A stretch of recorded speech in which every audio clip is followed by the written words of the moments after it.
माकपची आहे. माकपकडून महापौर पदाकरता नवीन फॉर्म्युला आहे. 5 वर्षात 5 महापौर देण्याची मागणी आहे. नरसई आडम यांनी या संदर्भात मागणी केली आहे. महानगरपालिका महापौर पदाची मुदत 1 वर्षाकरता करा असं आडम म्हणताय. 102 जागा आम्ही या ठिकाणी लढणार. महाविकास आघाडीकडे आम्ही 20 जागा मागण्याचा प्रस्ताव ठेवणार आहे.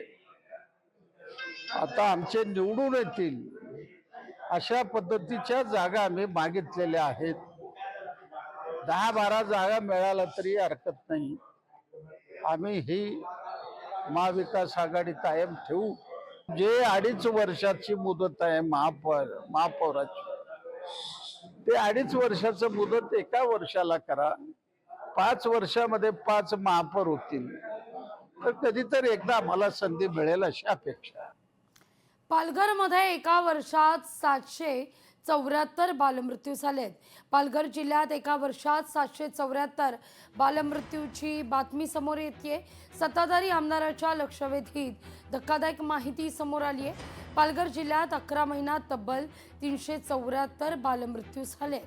162 नवजात शिशु तर 213 बालकांचा यात समावेश आहे. प्रसूती दरम्यान 16 गर्भवती मातांचा देखील मृत्यू झाल्याचं समोर आहे. LAQ आपण केला होता, लक्षवेधी नोटी केली आणि त्यामध्ये आपल्याला लेखी उत्तर आंबेडकर साहेबांचं आलेलं आहे. आपण पाहाल तर कुपोषण असेल किंवा इतर अनेक कारणांमुळे बालमृत्यूचं प्रमाण हे महाराष्ट्रात आहे, कमी होत नाहीये.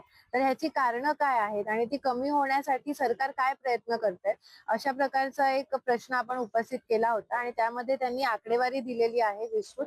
ते मी तुम्हाला शेअर करेन की त्यांनी काय दिलेलं आहे उत्तर ते, आणि महाराष्ट्र शासन त्यासाठी काय काय प्रयत्न करत आहे ह्याची सुद्धा आकडेवारी दिलेली आहे. याच अधिवेशन काळामध्ये सन्माननीय अदितीताई तटकरे यांनी सुद्धा एक निवेदन केलं कुपोषणाच्या संदर्भाने की कुपोषण कमी करण्यासाठी महाराष्ट्र शासन काय काय प्रयत्न करत आहे. प्रकाश पुराणिक मेमोरियल ट्रॉफी 2025 ची टूर्नामेंट उद्घाटनाकरता राज ठाकरे पोहोचलेले आहेत.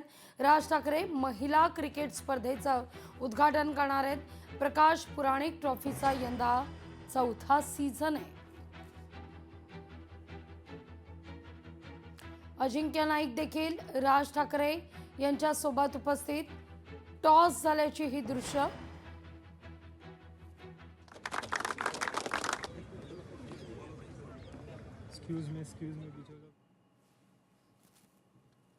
आग्रा मथुरा दरम्यान यमुना एक्सप्रेसवर मोठा अपघात आहे. भीषण टक्कर झाल्यानंतर जवळपास बसला आग लागलेली आहे. आगीत मोठं नुकसान होण्याची भीती व्यक्त होतीये. बचाव पथक घटनास्थळी दाखल झालेले आहे. आग्रा मथुरा दरम्यान यमुना एक्सप्रेस वेवर हा मोठा अपघात झालेला आहे.